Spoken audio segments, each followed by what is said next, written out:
Hello, kumusta tayong lahat? Nagpapasalamat ako kay Almighty Father for His love will endure for all eternity. No? Hindi mawawala yung pagmamahal sa atin ni Almighty Father. So, eternity yon. At I thank Jesus Christ for His precious blood that He saved us from eternal damnation. And I thank the Holy Spirit for guiding me and giving me strength every day. Papasalamat ako kasi nakakapagbasa pa ako ng Bible, no? Nandito pa ako nakakaharap sa inyo, nakakapag-record pa ako.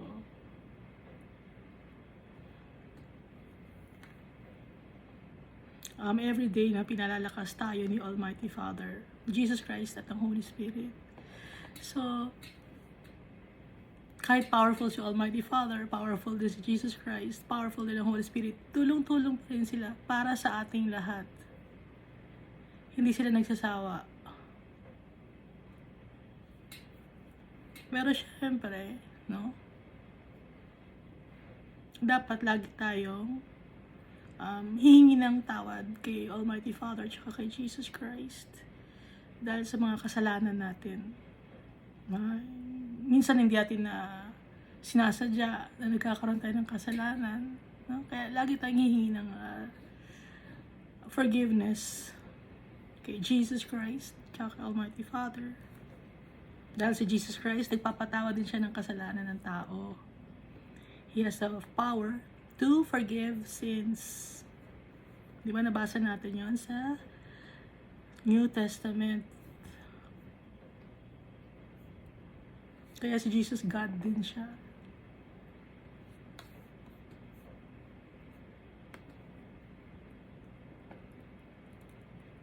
Diyos natin din. Si Jesus, kagaya ni Almighty Father, kagaya ng Holy Spirit, na dapat nating irespeto din, no? Dahil pag nagkaroon tayo ng kasalanan, hindi natin sa Holy Spirit, yung hindi binabastos natin ang Holy Spirit, yun yung kasalanan na hindi mapapatawad. Pag nagsalita tayo ng masama against kay Jesus, papatawarin tayo ni Jesus. Pag nagkasala tayo against kay Almighty Father, papatawarin tayo ni Almighty Father. Pero pag binastos ang Holy Spirit, hindi mapapatawad ng Holy Spirit.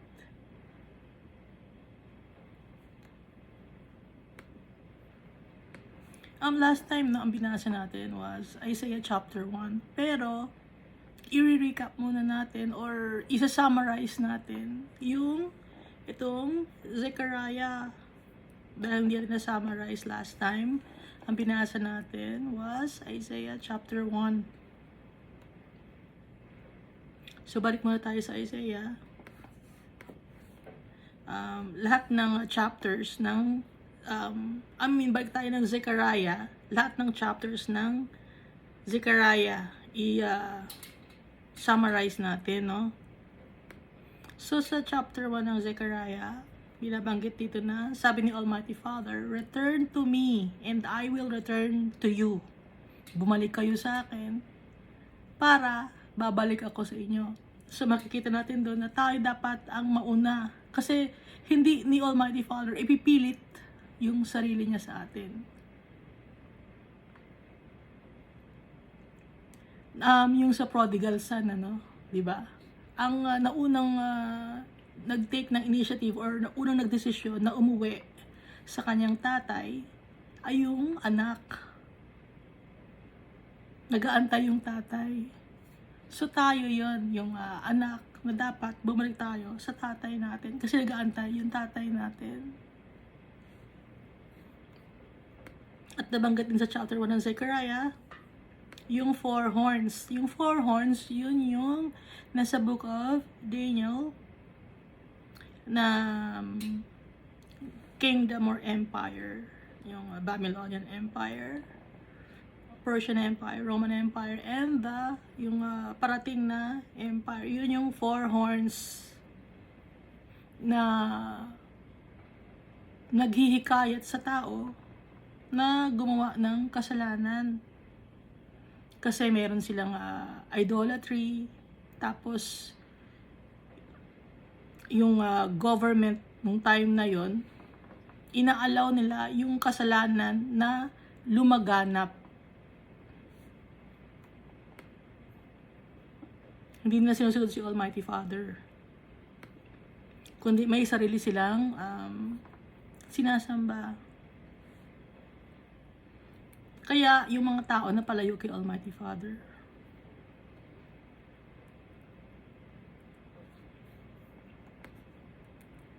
So yung chapter 2 naman ng Zechariah, no? May isang man na nag-measure ng New Jerusalem. Tsaka nabanggit ito, after the glorious one has sent me against the nations that have plundered you. So si Jesus Christ ang nagsasalita nito, no? Sa chapter 2 ng Zechariah, for whoever touches you touches the apple of his eye. Tayo yung apple of the eyes of our Father. Ibig sabihin, mahal na mahal niya tayo. Kung sino man ang mananakit sa atin, ipagtatanggol niya tayo. Kaya nga ipinadala niya si Jesus Christ para sa atin. I will surely raise my hand against them so that their slaves will plunder them. Then you will know that the Lord Almighty has sent me. O si Jesus ito, no? Sa chapter 2 na nagbanggit ng Zechariah. Tapos, dito naman sa chapter 3 ng Zechariah, si Joshua, siya yung high priest after ni Moses. Bilang high priest, ang role ng high priest, siya yung lumalapit kay Almighty Father, tapos yung mga kasalanan ng mga tao, sa kanya ibinabato.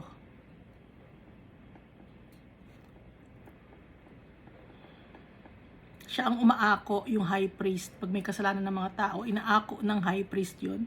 Tapos yung high priest ngayon, ang lalapit kay Almighty Father. Ganun ang role ni Joshua.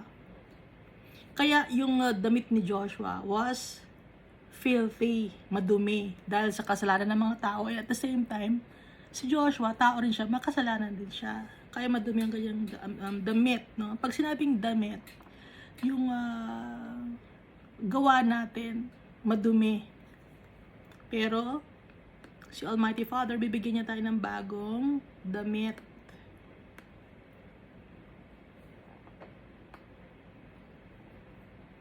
Yung damit na yon, yun ang lagi nating maging damit pagkasama na natin yung Father natin, tsaka si Jesus Christ at ang Holy Spirit.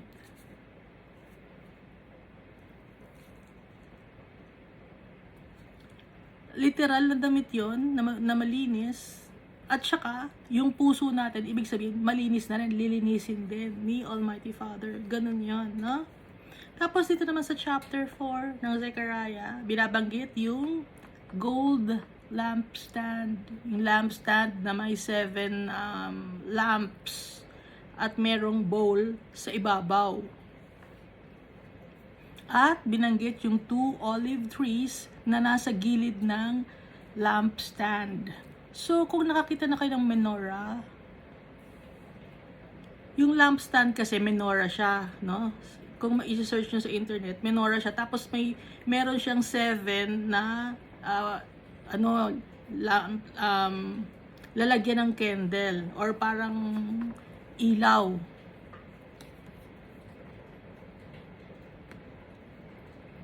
So yung 7 lampstands, meron din nakabantay na mga angel doon. So itong lampstand na to, inabanggit din sa Book of Revelation, no? Pati yung 2 olive trees. So yung 2 olive trees ay yung 2 anointed people of the Lord before the coming of Jesus Christ. Magpipreach yung 2 olive trees na to. Magbibigay sila ng warning sa tao at fire ang lalabas sa bibig nila, meaning hindi naman literal na fire, kundi salita ng Diyos na magtatanggal lahat ng kasinungalingan sa mundo. Dahil ang mundo natin, nababalot ng kasinungalingan. Hindi ka lang kayo aware, no? Hindi ba kayo aware? Nababalot ng kasinungalingan ang mundo. Ha? Example, yung sa politics, no? Kunyari may dalawang party sa politics. Example lang, no?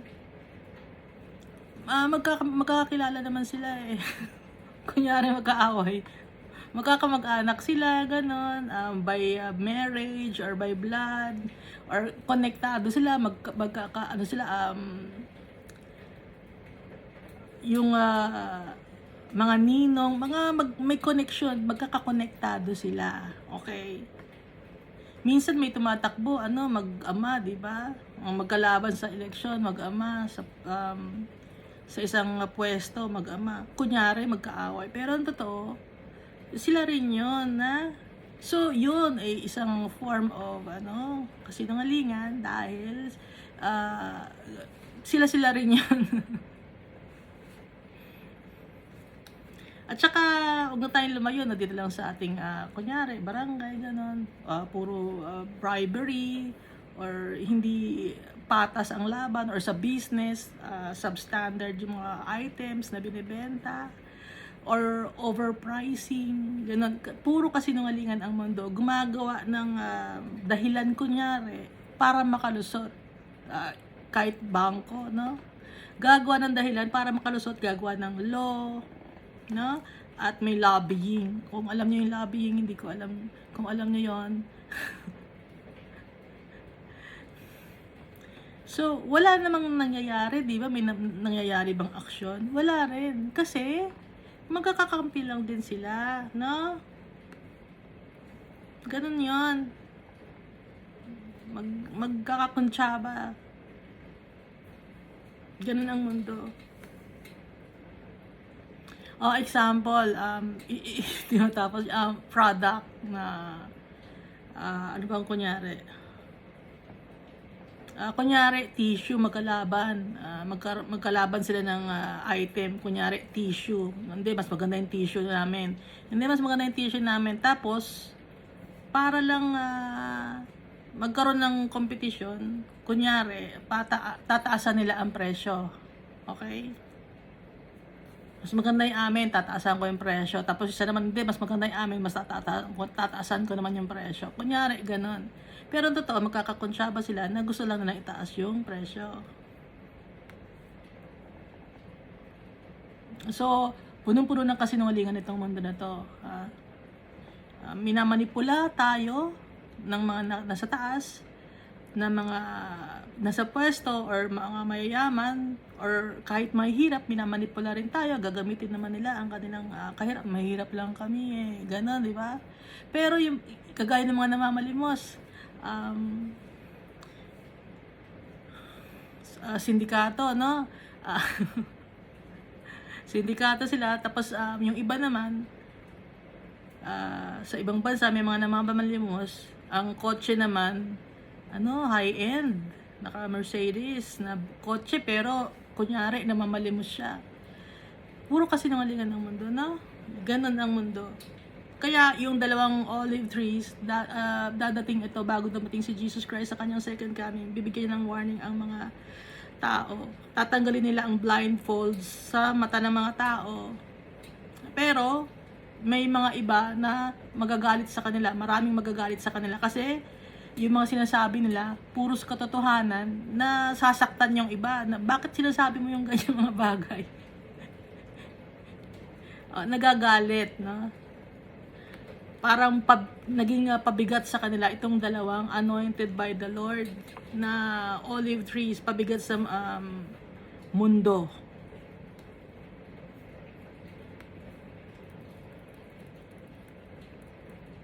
Okay? Pati na rin sa mga yung paghingi-hingi ng tithes, ganyan, o minamanipula niyo yung tao. Kunyari, kailangan magbigay ka ng tithes. Kung hindi ka nagbigay ng tithes, hindi mo sinusunod si Almighty Father, hindi ka pagpapalain. Bakit?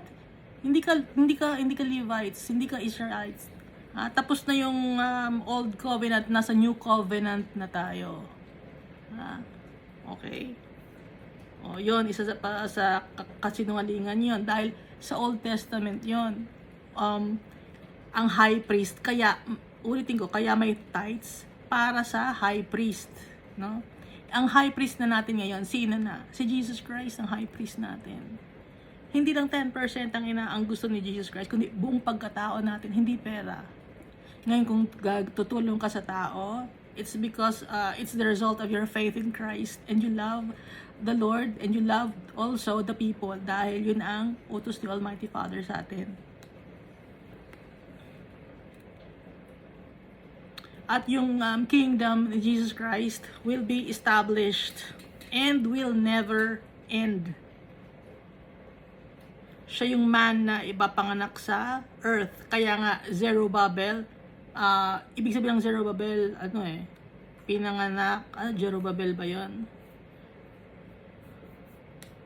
Malilimutin ako. Ganun ako. Zerubbabel yun eh. Yeah, tama, Zerubbabel.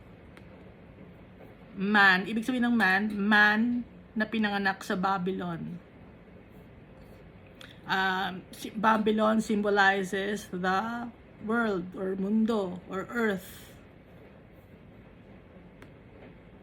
At yung kingdom ni Jesus, it will never end. Yung kanyang kaharian. Dahil nakita natin sa book of Ezekiel, si Jesus Christ ang binigyan ni Almighty Father ng power and authority, no? Nabasa natin, di ba? Hindi niyo ba alam yun? Magbabasa tayo ng Bible, ulit-ulitin ninyo. Yun ang ina-encourage ko kayo. Para sabihin nyo na hindi lang ako ang may alam, para alam nyo din. I-reveal ni Almighty Father. Sa chapter 5 naman, dito naman binabanggit yung the flying scroll. Yung flying scroll, ito yung book of Revelation. So bago pa isulat ang book of Revelation ni John, nasa prophecy na magkakaroon ng book of Revelation, yun yung flying scroll.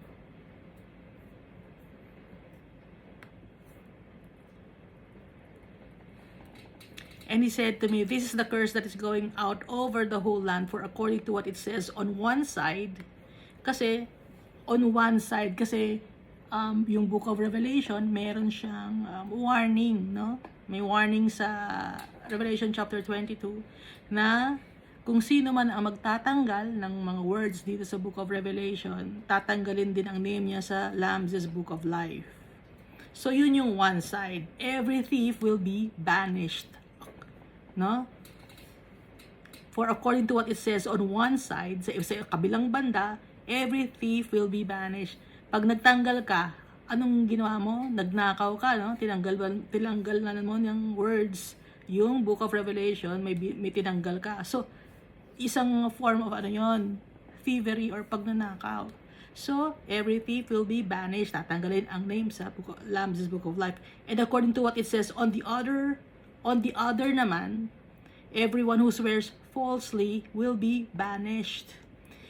Yung isa namang nakalagay na warning is kung sino naman ang magdadagdag ng words doon sa book of Revelation, idadagdag naman sa kanya yung wrath or yung curse na nakalagay sa book of Revelation, yung calamities na nakalagay doon.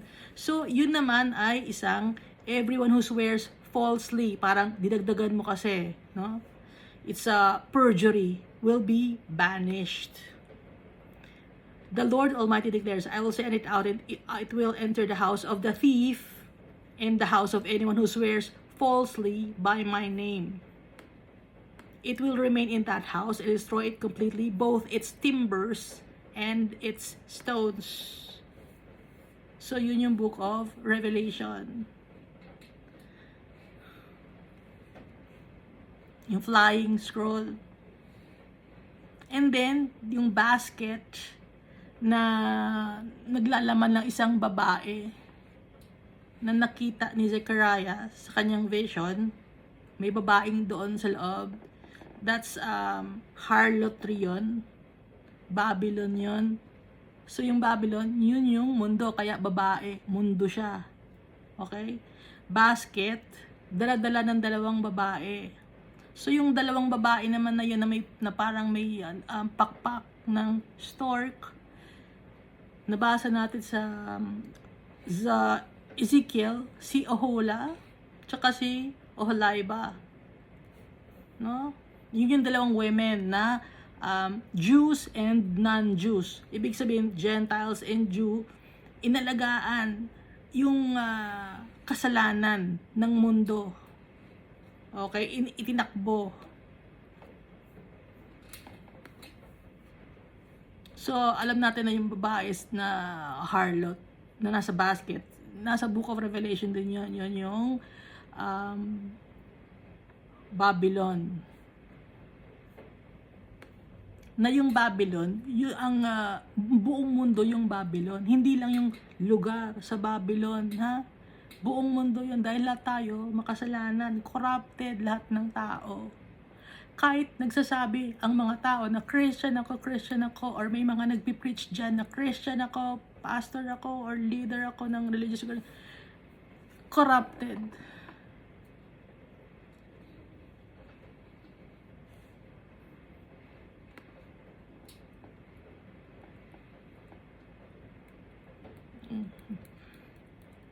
Ginagamit ang salita ng Diyos para makakuha ng pera. Ginawang negosyo si Jesus Christ at si Almighty Father.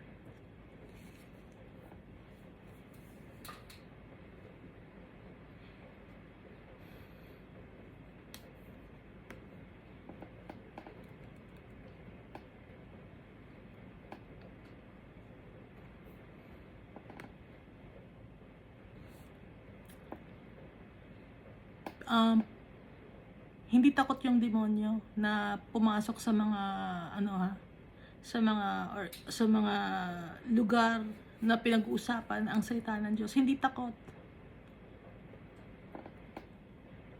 Dahil yung mga tao mismo inaalaw nila ang sarili nila na manatili sa kanila ang kasamaan.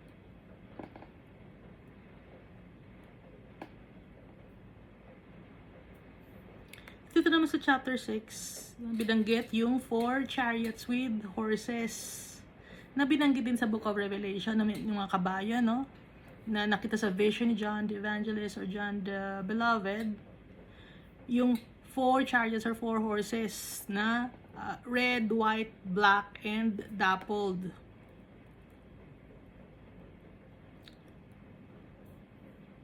Yung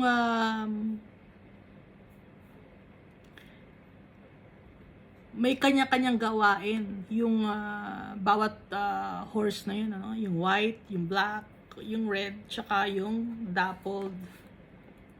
Paikot-ikot sila ng buong mundo. So anong dala nila? Yung famine, death, war, tsaka yung pagko-conquer ng land. Or hanggang ngayon naman may nagko-conquer pa ng land. Hindi niyo ba alam yon?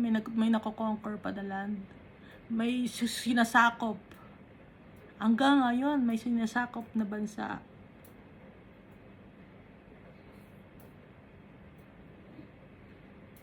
Ano yung mga nasakop na bansa? Lately, Iraq, sinakop, di ba? Ha? Ano ba yung mga nasakop na bansa? Nung year 1990s, 2000, may sinakop na ba? Ano ba sila yung mga inababaytaan natin sa news? Sinakop na bansa yon. Bago lang. So may nangyayari pa rin up to now. Ha?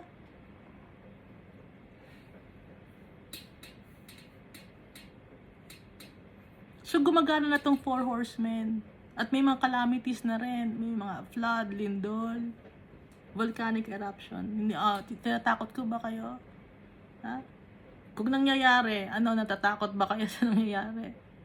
binabanggit ko lang ang mga nangyayari, tapos sabi niya, natatakot kayo, tinatakot ko kayo. Eh, nangyayari na eh.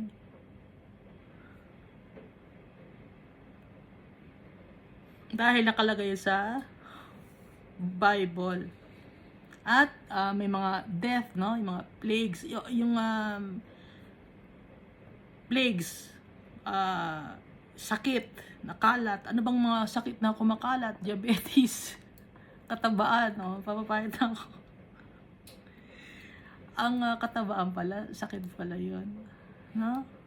Kasi, addict ka sa pagkain. Kala ko, gutom ka lang. Hindi pala. Hindi pala ganun yun. So, yung depression, the plague din yun. Ha?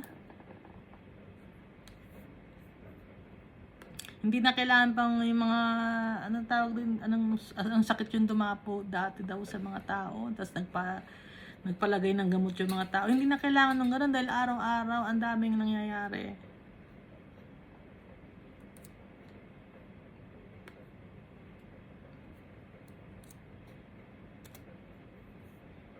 Yung war hindi lang naman sa ano yun, ano, yung country to country, kundi kapitbahay mo, away kayo, 'di ba? May war kayo. Ha? Kamag-anak mo, may war kayo, hindi matapos, no, yung gulo. Ha? Hindi lang country, yung kundi kapitbahay, sa kotse lang, no? Nung magdadrive ka, may ka-war ka na, may kaaway ka na.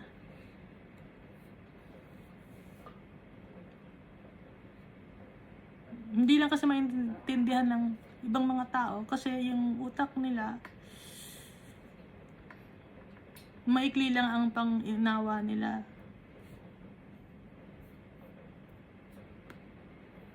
Maliit lang ang pang-unawa. Akala ng tao matalino na sila, hindi matalino ng tao. Opinionated, pag opinionated ako matalino, hindi totoo yun. Na pag opinionated ka, wala kang masabi, kaya kung ano-ano sinasabi mo, nakakahiya lang sa mga tao, kaya mas mabuti pang kung walang kwenta yung mga sinasabi mo, manahimik ka lang. Pero kung kay Almighty Father, kung tungkol sa warning niya, tungkol sa pagmamahal niya sa mga tao, bakit ako tatahimik? Hindi ako tatahimik. Ipagsasabi ko sa buong mundo ang tungkol sa pagmamahal ni Almighty Father. Dahil ito ang importante, salita ng Diyos.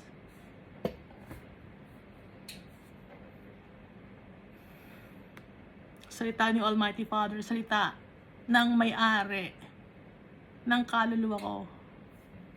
May-ari ng kaluluwa ninyo, si Almighty Father. Salita niya tong Bible. Kaya bakit ako manatahimik? Babanggitin ko lahat ng nakalagay dito. Sinasabi ni Almighty Father.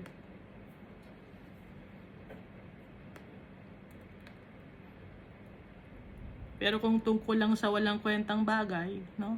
Manahimik kayo, ganon. Pero kung importante itong salita ng Diyos, pinaka-importante sa lahat. Dahil ang nakasalalay dito, kaluluwa ng tao. Kaya kahit masaktan ang tao, o hindi masaktan, ma-affected man kayo, o hindi, sasabihin ko.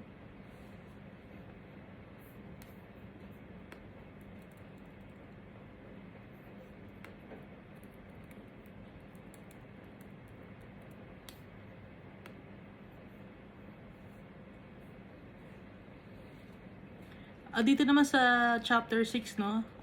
Kadugtong din ito sa Zechariah chapter 6. Nakalagay ito, take the silver and gold and make a crown and set it on the head of the high priest Joshua, son of Jozadak. Tell him, this is what the Lord Almighty says. Here is the man whose name is the branch. Joshua, high priest. Kasi ang meaning ng Joshua, nung una kasi, ang pagkakabanggit kay Joshua, siya yung high priest na madumi yung damit, di ba? Dito sa Zechariah na nabasa natin.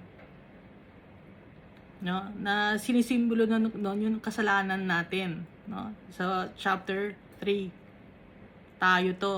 Kasi yung si Joshua ang high priest na lumalapit kay Almighty Father.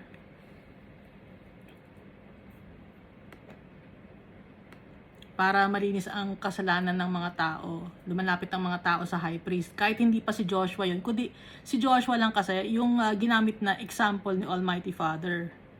Ngayon, dito naman sa chapter 6 naman, ayun no, sabi, take silver and gold and make a crown and set it on the head of the high priest, Joshua, son of Jozadak. Ibig sabihin kasi ng Joshua, it came from the Hebrew name Yehoshua, meaning God is deliverance, or God saves, or God is will save us, or Savior. No? So meaning din ng Jesus, Joshua. Okay, iba lang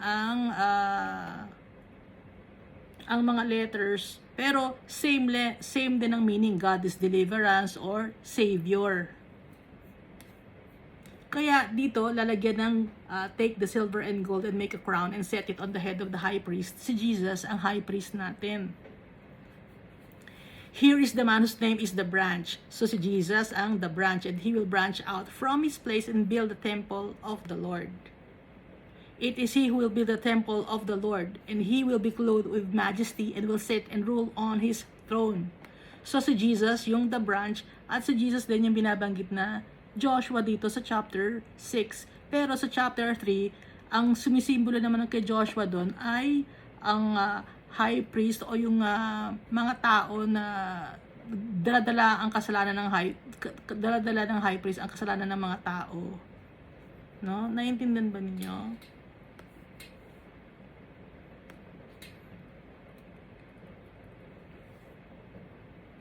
So si Jesus ang magiging priest on his throne, and there will be harmony between the two. So si Jesus Christ ang the branch, siya ang high priest. Kaya nga di ba tawag kay Jesus high priest siya, in the order of Melchizedek. No, nabasa natin sa New Testament.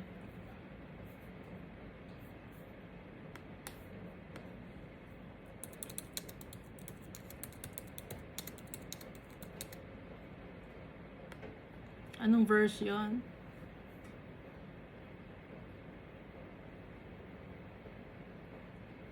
Psalm 110 verse 4. Saka meron dito sa New Testament Hebrews chapter 7.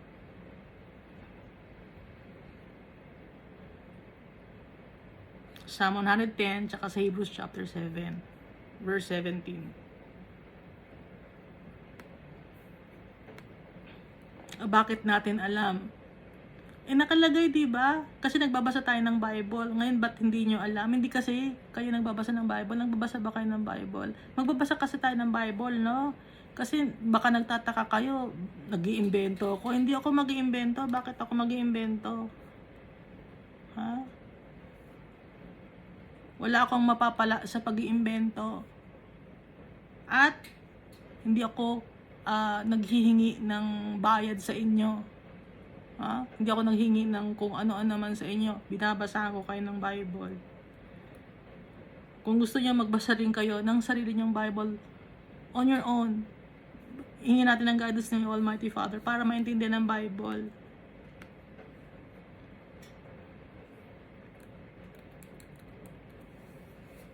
I'm doing this for my Father because I love my Father. I love the Almighty Father. And I love Jesus.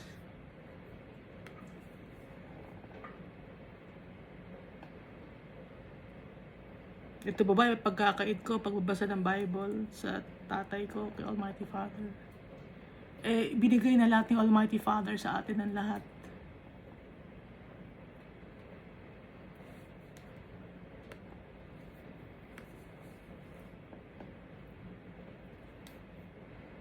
Tapos ito sa Zechariah chapter 7, dito yung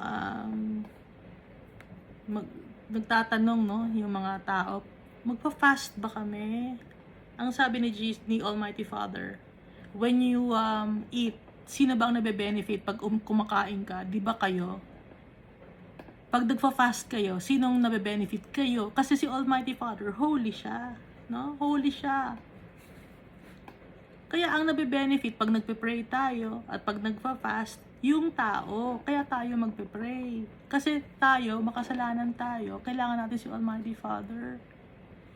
Kaya tayo magpe-pray sa Kanya, kaya tayo hingi ng tayo ang nangangailangan. Walang kailangan sa atin si Almighty Father dahil pag-aari niya tayo. Si Almighty Father ang nagtatakda ng buhay natin. Kaya wala tayong pag-aari na, ay, pag-aari ko yan, lupain ko yan. Mayaman ako, walang ganon. Kasi kahit nga buhay natin, di natin alam kung hanggang kailan tayo. Kaya pag nagpe-pray tayo at nagpa-fast, pinupuri natin si Almighty Father. Sino nabe-benefit? Tayo kasi na-uplift yung spirit natin dahil si Almighty Father, holy siya, powerful na siya, no? Kaya niyang gawin ang lahat. Tayo ang hindi natin kaya, kaya kailangan natin si Almighty Father. Kaya kailangan tayo magbasa ng Bible. Dahil tayo ang mabe-benefit. Hindi naman si Almighty Father ang mabe-benefit pag nagbabasa tayo ng Bible. Tayo mismo para makilala natin yung lubusan yung tatay natin. Para alam natin, na napakabait ng tatay natin. Tsaka na Jesus Christ, tsaka ng Holy Spirit. So, sino nabe-benefit? Tayo. Nalalaman natin kung saan tayo galing.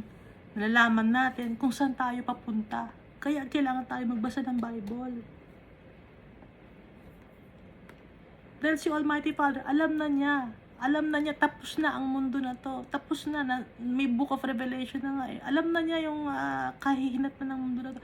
Tayo ang hindi natin alam. Kaya tayo magbabasa ng Bible. Tayo ang mabe-benefit nito.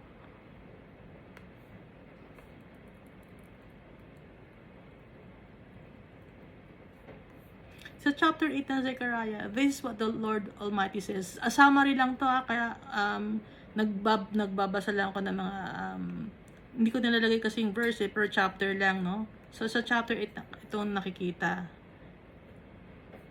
na yung temple will be built.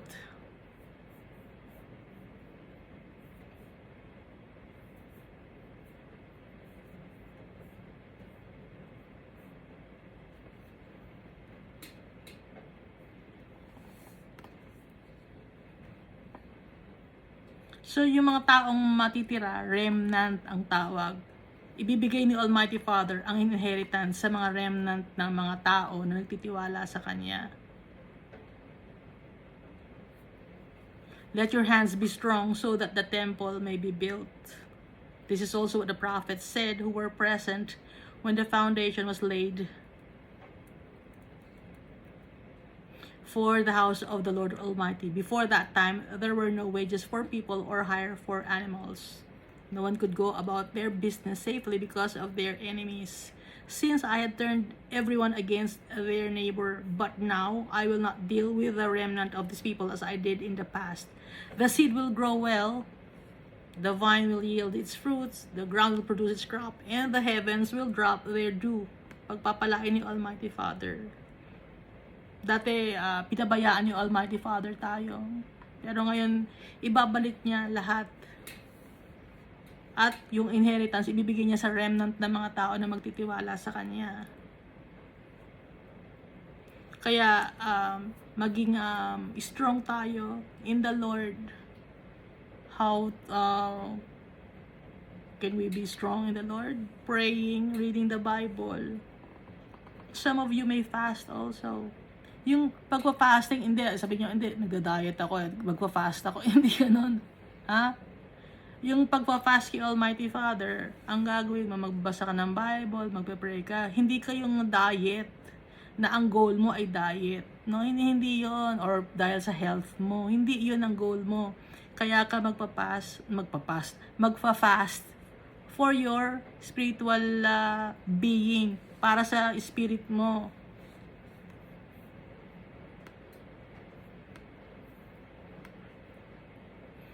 Isi-save tayo ni Almighty Father. Kaya wag tayong matakot.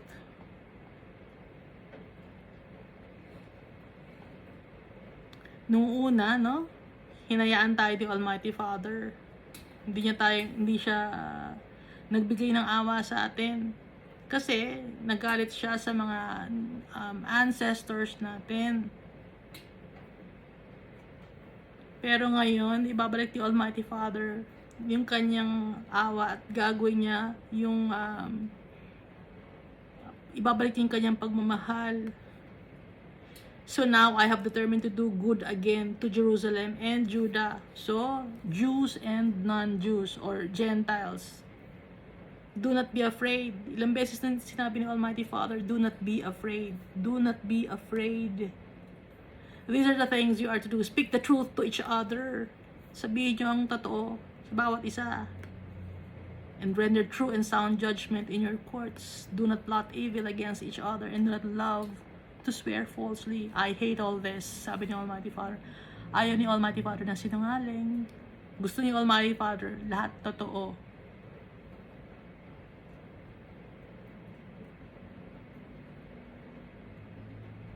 At sasabihin totoo.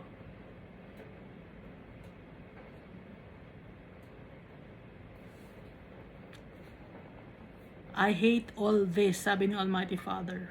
Yung nagsuswear falsely ka or nanunumpa ka ng mali or nagbibintang ka ng mali, no? Do not love to swear falsely. Yung nanunumpa pa na, hindi, totoo yun. Oo, nagkukunsyaba pa. No? Kasi nungalingan, ayaw ni Almighty Father noon. Tapos nagpa-plot ng evil. Hindi, pag-usapan natin yan para makakuha tayo ng mas maraming mas maraming plunder, mas maraming mas mayam para yumaman tayo. Pag-usapan natin yan, itaas natin ang presyo ng toll fee. Baka tumaas na naman Ang kailangan natin sa toll fee, kunin na natin ang prepaid na yung toll fee para makuha na natin yung pera, magamit na natin yung pera, ilalaro ng ating sa stock market. Ngayon, pag wala silang RFID, walang load yung kanilang RFID, bibigyan na naman natin sila ng karampatang parusa, penalty, dagdag bayad na naman, pera na naman. Ganun ang mundo. Pera. Gagalit si Almighty Father. Pati sa insurance, no? Pera din. May mga clause doon sa insurance na masyadong itinatago ng mga tao. Yung pala, hindi pala pwede. Di ba minsan paglalapit, akala ko ganito yung insurance. Hindi, hindi ba pwede? Akala, hindi nila sinasabi lahat.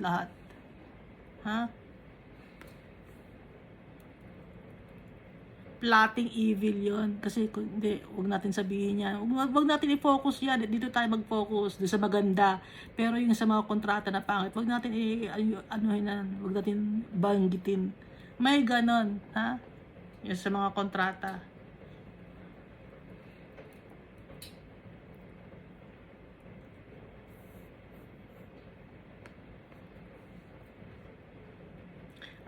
Dito naman sa chapter 9 ng Zechariah, the Almighty Father, no, ayaw niya ng mga prideful. Ayaw niya ng sinungaling. Ayaw niya ng prideful. Yung mga egoistic. Yung mga mayabang. Kasi pag mayabang, sinungaling ka rin,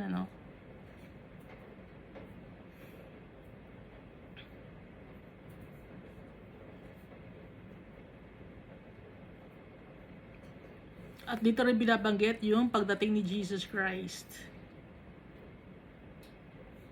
Sa chapter 9 ng Zechariah.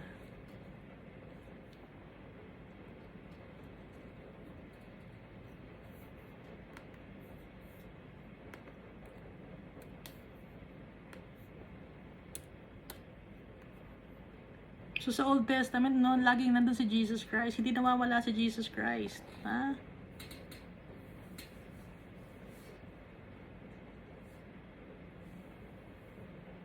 yung the coming of Zion's king. Rejoice greatly, daughter Zion. Shout, daughter Jerusalem. See, your king comes to you, righteous and victorious, lowly and riding on a donkey, on a colt, the foal of a donkey. So si Jesus Christ. So nagkaroon tayo ng hope because of Jesus Christ.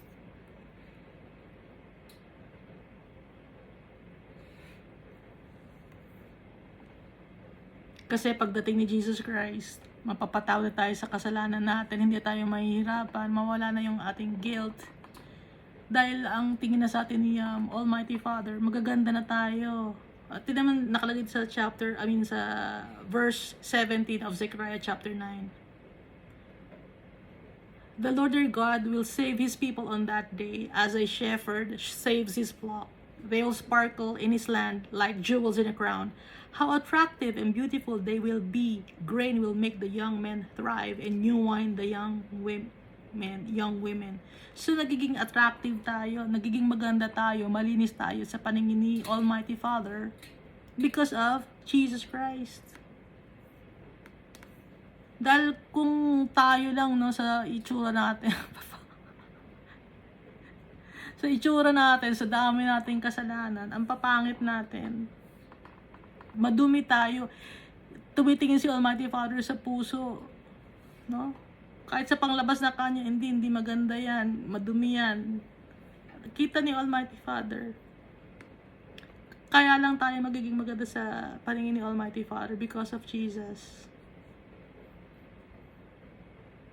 Dahil si Jesus perfect. Kaya nga ididikit natin yung sarili natin kay Jesus. Pagtitiwalaan natin siya. Imagine God natin, kaibigan pa natin. King of Kings and Lord of Lords, yung merong kingdom na it will never end, si Jesus.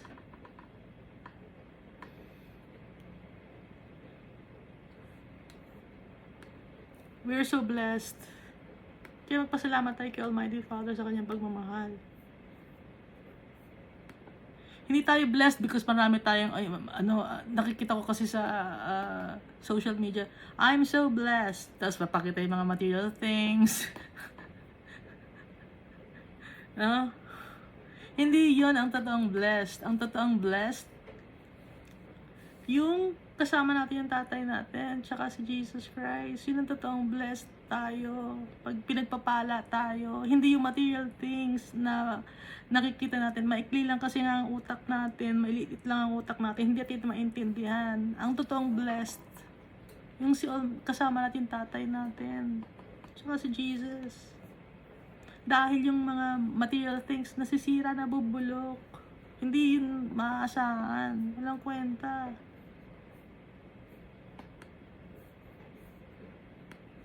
Yun ang totoong blessed. Si Jesus, pag kay Jesus Christ, tayo, kay Almighty Father. Hindi yung ipapakita mo yung cellphone mo, I'm so blessed. Tapos ipapakita mo mga iPhone 2001 ka na. Umabot ng 2001. Hindi yun ang totoong maganda ang kotse mo, I'm so blessed. Tapos nakakapag-travel ka, magagandang scenery. Hindi yun ang totoong blessed. Ang totoong blessed, pagkasama rin si Almighty Father tsaka si Jesus Christ.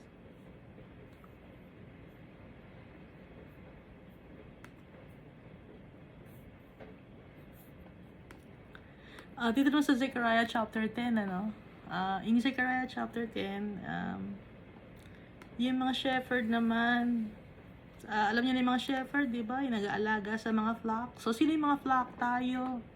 Ng mga members ng organisasyon, mga members ng, yung shepherd, yung pinaka-head nyo, ha?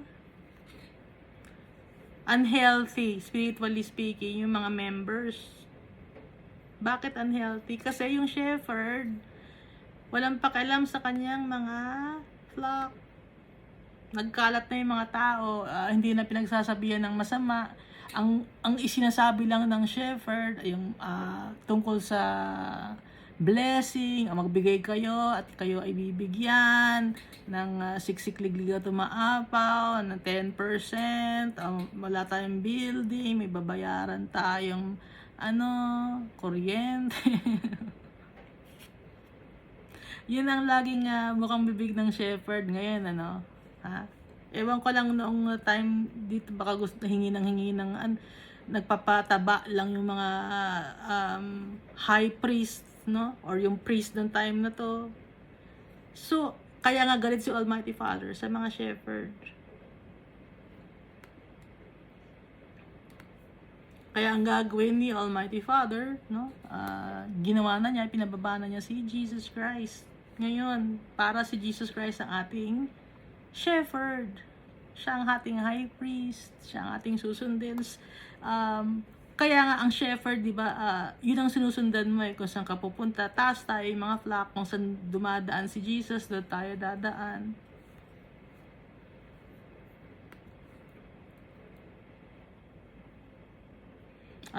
Si Jesus ang nagpoprotekta sa atin. Hinahanap tayo ni Jesus pag naliligaw tayo. So, good shepherd, si Jesus.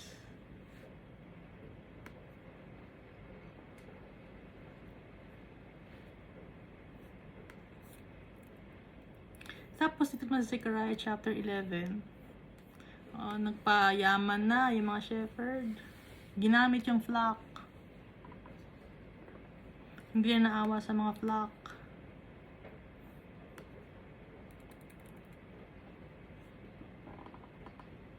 Ginawa ng negosyo.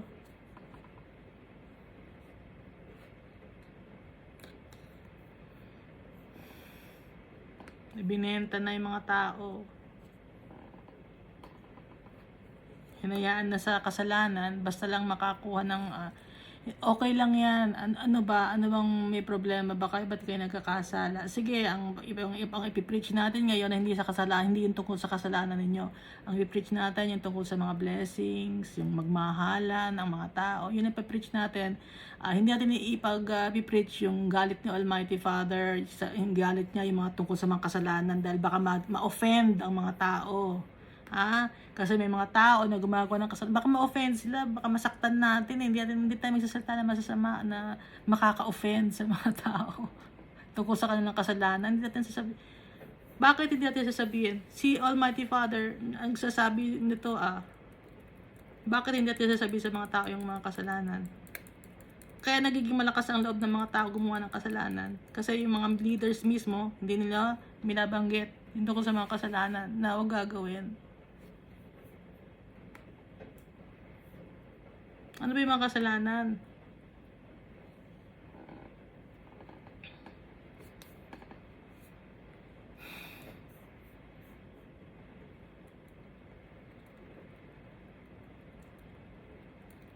Evil thoughts, theft, murder, adultery, fornication, homosexuality, men who have sex with men, thief, greediness, covetousness, wickedness, deceit, sensuality, envy, slander, pride, foolishness, impurity, idolatry, sorcery, enmity, jealousy, fits of anger, rivalries or competitions, dissension, na nag-aalsa gusto ng away, no? Ng pagkabahabahagi or para mag-provoke ng galit sa mga tao. Drunkenness, swindler, lovers of self, lovers of money, excessively high opinion of oneself or one's importance.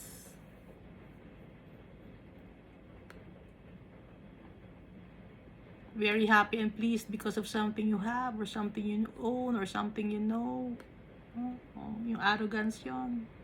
Haughtiness, mga kings.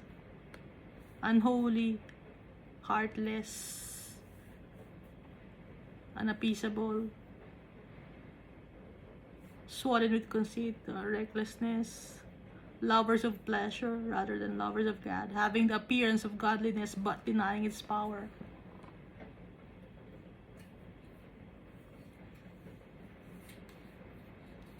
Alam niyo yung Monopoly, no?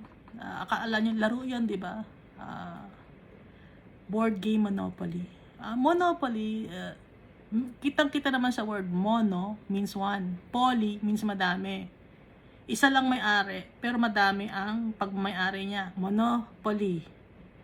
So, may mga tao na gano'n, na mga businesses, minomonopolize nila, no?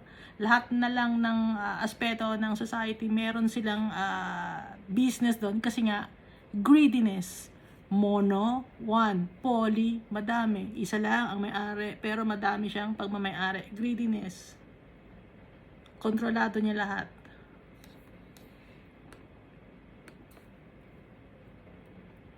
At saka dito rin sa chapter 11, no? Binanggit din dito yung dalawang staff ni God na nasira in one day. Ano yung one day na nasira na yun? Yung one day na yun is yung naipako si Jesus sa cross. Nasira yung favor at yung union. Ano yung favor? Yung favor, yung mas pinaboran, yung binigyan ng law, no? Na Mosaic law. Yun yung favor. Tapos yung union, hindi lang ang Jew ang pwede nang masave, kundi pati mga Gentiles. Dahil kay Jesus Christ yun. Lahat na ng tao. Dahil nung si Moses, ang masasave lang nun is yung mga Jew at saka yung law, yun, no? Yung law, Mosaic law. Ngayon, nung dumating si Jesus Christ, nung ipinako siya na rip from top to bottom, yung curtain ng temple. So, yun na ang pasimula nang nasira yung staff na na-broke. Dalawang staff yun, yung favor, saka yung union, staff ng shepherd. Yung Mosaic law, nag-iba na. Wala nang tinanggal na yung high priest. So, ang high priest natin, si Jesus, once and for all, na-save na tayo sa kasalanan natin. Hindi na kailangan natin mag-offer ng madaming mga hayop. At saka, yung isa pa na staff na nasira, ay yung union na ang masasave lang ay ang mga Jew. Kundi lahat na ng tao. May chance na tayo. Magpasalamat tayo kay Jesus Christ, kay Almighty Father.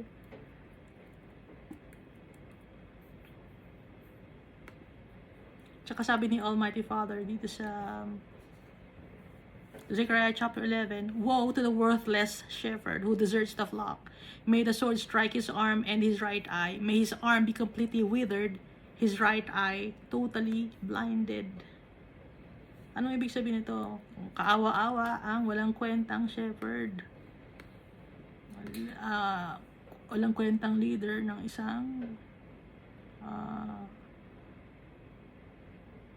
Christian organization na iniwan ang kanyang mga flock. Hindi mo man iniwan yung mga tao, kundi yung turo mo, no, nakabase sa magagandang mga bagay lang. Hindi mo tinuturo yung sound doctrine. May the sword strike his arm, yung kaya arm kasi yung gawa niya, mali yung gawa niya, and his right eye. Bakit right eye? Hindi left eye. Bakit right? Right, hindi lang kasi ibig sabihin na ay kanan, kundi right, yung tama sa mata. Tama, yung tamang katuruan. No, right, correctness. May his arm be completely withered, and his right eye totally blinded. Yung correctness, hindi na niya makikita. Yung righteousness, dahil nga sa hindi niya itinuturo ang tama sa mga flock niya. Hindi niya tinuturoan ng sound doctrine, no? Ang gusto lang niya ituro yung mga magaganda kasi nga baka may masaktan na mga tao, ay kawawa naman. Hindi pwedeng ganon. Mas kawawa pag yung kaluluwa napunta sa impyerno, ha? Hindi niyo naiisip yun? Ay, kawawa naman, basta masaktan natin yung kanilang feelings. Feelings lang yun, ha? ang mas kawawa, masaktan yung kanilang soul, mapunta sa impyerno. Kaya dapat mabigyan ng warning, bibigyan ng kung ano yung sinasabi ni Almighty Father. Lahat sa Bible, isabi nyo.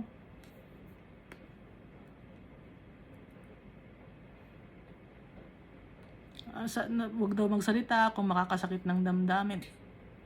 Kung makakasakit ka ng damdamin, paano kung masaktan yung kaluluwa? Pag namatay yan, nasa kamay ng mga leader yon. Hindi ako leader, sinasabihin mo kayo. Ano ang karapatan ko? Wala akong karapatan. Si Almighty Father may karapatan sa inyo. Binabasahan ko kayo ng Bible.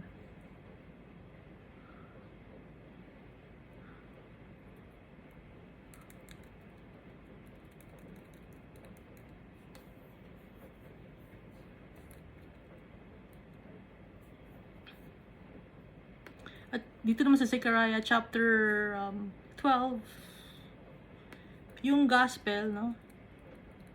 Ang priority, yung mga Jew, okay? Or yung lahi ni Abraham, Isaac, and Jacob, yun ang priority. Kaya nga nakalagay, di ba?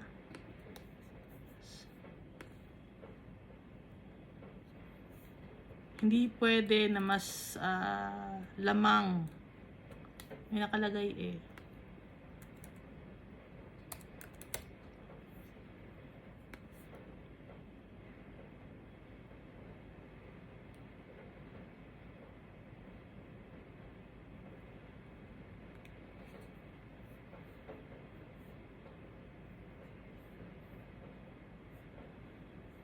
Saan na nga ba dito?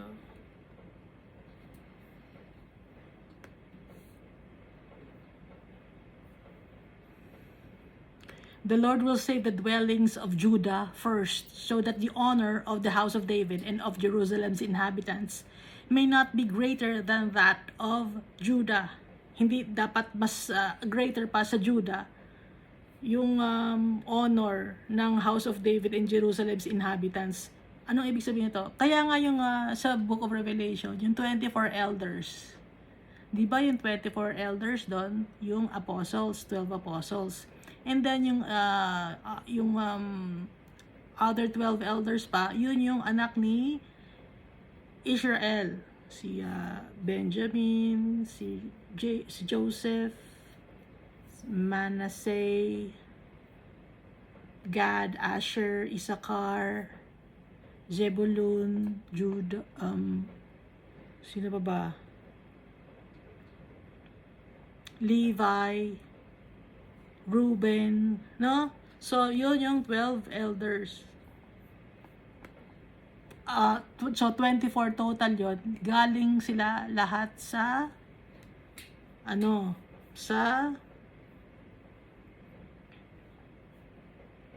lahat sila ay Jew. Hindi pwedeng lumamang ang iba. Kasi, nga, dito nakalagay, the Lord will save the dwellings of Judah first, so that the honor of the house of David and of Jerusalem's inhabitants may not be greater than that of Judah. Okay? Dahil promise ni Almighty Father yun eh, nung inumpisa niya kay Abraham, Isaac, and Jacob. Kaya magpasalamat tayo kay Jesus Christ na isali tayo.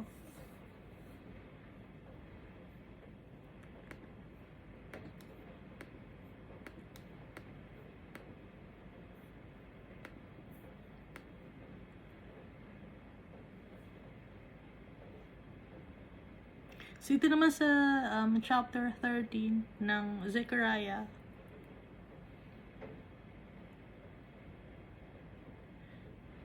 So binanggit na naman si Jesus dito. Yung tungkol sa pagbebetray kay Jesus. No? Ni Judas na ipapako si Jesus. Strike the shepherd and the sheep will be scattered, and I will turn my hand against the little ones. So si Jesus Christ ito.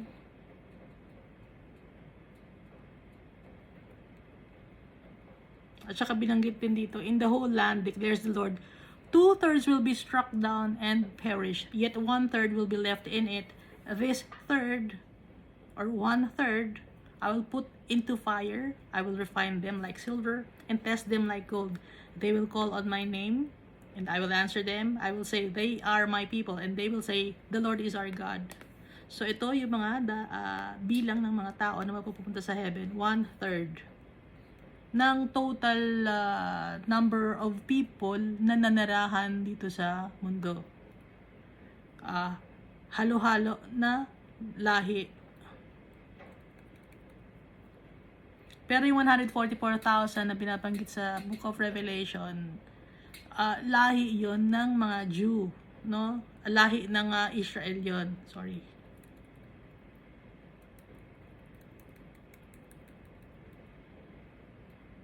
Na descendant ni Abraham, Isaac, and Jacob. And then, dito naman sa Zechariah chapter 14, dito na dumating si Jesus Christ at nagkaroon ng Battle of Armageddon. So, nasa Book of Revelation na to. And then, yung latter part, no, yung 1,000 years of Jesus' reign with His followers. Dito sa chapter 40 ng Zechariah.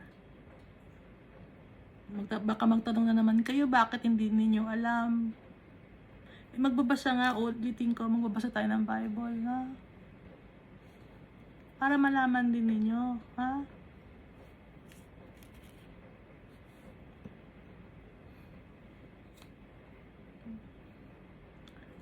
Bago magbabasa, sabihin mo kay Almighty Father, Almighty Father, gusto kong makilala ka, gusto kong maintindihan yung mga salita mo. Magpapakumbaba po ako, wala po akong alam, kailangan ko ang tulong mo. Almighty Father, Jesus Christ, Holy Spirit, ganon.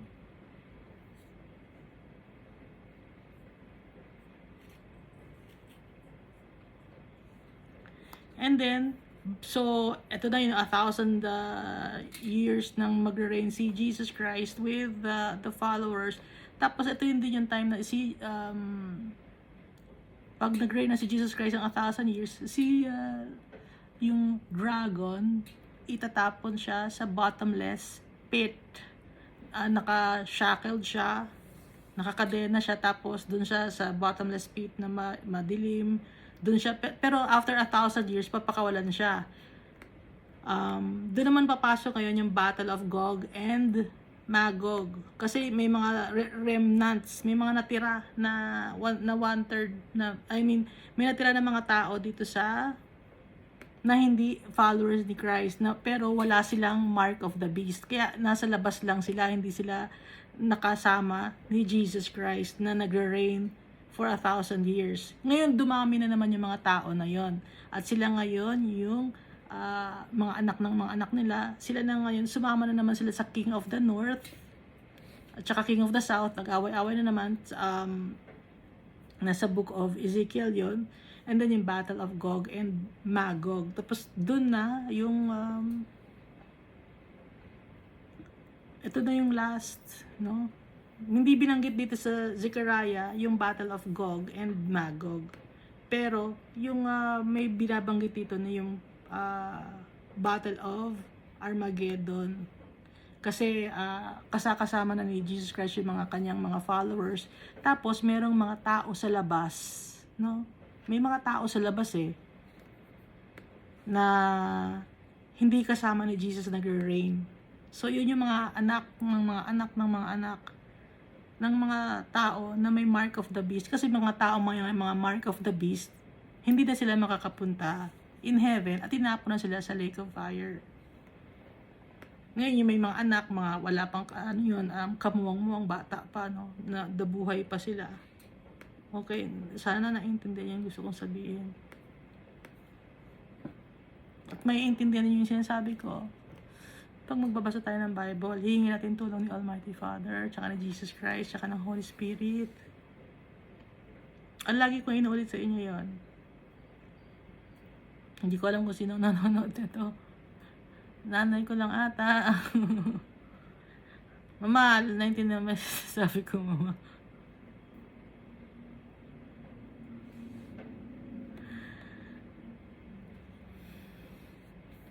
So, itong Bible ay salita ng Diyos to. Ang mabe-benefit nitong Bible, tayo. Hindi si Almighty Father, hindi tayo magbabasa para ma-benefit si Almighty. Tayo mismo, yung soul natin, pinapakain natin, yung spirit natin, para lumakas ang spirit natin na mapaglabanan lahat ng mga trials and tribulations.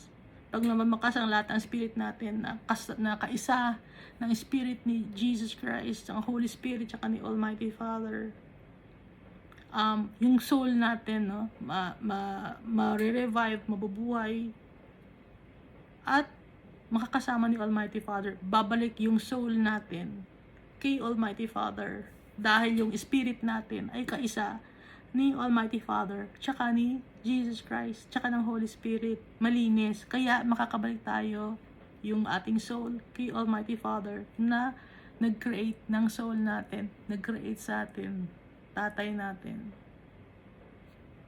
So, naiintindihan natin, no? Yung soul at saka yung spirit. Palalakas yung spirit, kasi may bad spirit, may good spirit. Pero lahat ng tao may soul. Yung good spirit, dapat nasa sa atin yung Holy Spirit. Para ma-uplift tayo, lagi tayo gagawa ng tama. Para yung soul natin, pabalik kay Almighty Father. Ngayon, kung nasa iyo ang bad spirit, puro kasamaan ang ginagawa mo, puro mga kasalanan, ayaw ni Almighty Father, bad spirit, yung spirit mo madumi, wala sa iyo ang Holy Spirit kasi madumi, hindi mananahan ng Holy Spirit sa spirit mo na madumi, hindi makikiisa, no? Kasi madumi ang hindi pwedeng maging kaisa ng kadumihan ang kalinisan. Ayaw ng Holy Spirit, ayaw ng Almighty Father, ayaw ni Jesus Christ. Kaya yung soul mo ngayon mapupunta naman sa Hades, na after ng Hades ay eternal damnation or lake of fire. O, naiintindihan na natin yung soul at saka ang spirit, no? So, dapat lagi malinis yung spirit natin.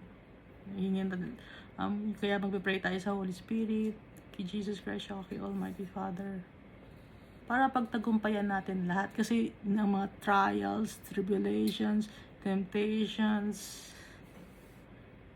and all,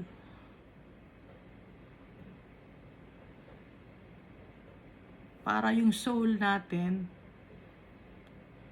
babalik sa tatay natin, maging kaisa ang spirit natin sa spirit ni Almighty Father, Jesus, at ng Holy Spirit.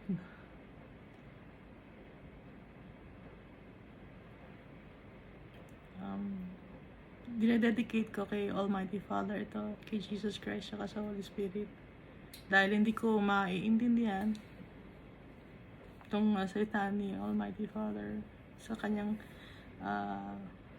mga books dito, kung hindi ako tinutulungan, dahil hindi ko naman alam to eh. Wala naman akong alam sa Bible. Inaamin ko naman, no? Ngayon, kung sasabihin ko na hindi alam ko naman to lahat, nagsisinungaling ako kasi hindi ko naman talaga alam. So, magiging honest ako dahil hindi ko talaga alam to. Dahil hindi ako pwedeng magsinungaling na hindi alam ko to noon pa eh. Yung dahil sabay-sabay tayo natututo. Sinishare ko sa inyo.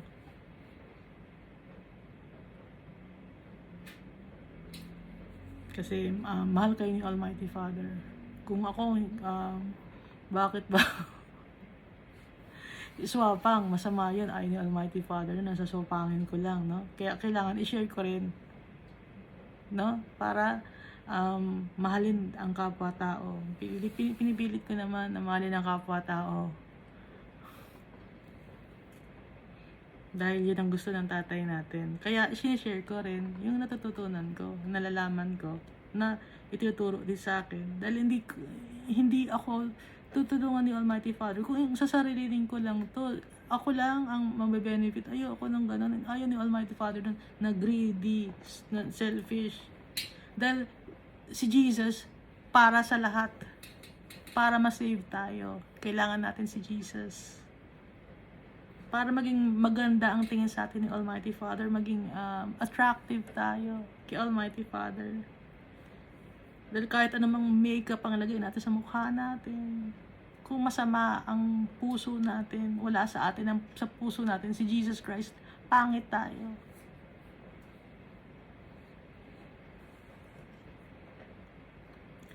So, lagi natin tatandaan ng mahal na mahal tayo ni Almighty Father, Jesus Christ. At lagi tayong gagabayan ng Holy Spirit. Basta, lagi tayong hihingi ng forgiveness. At mahalin natin yung tatay natin, tsaka si Jesus Christ. Thank you, and God loves us all so much.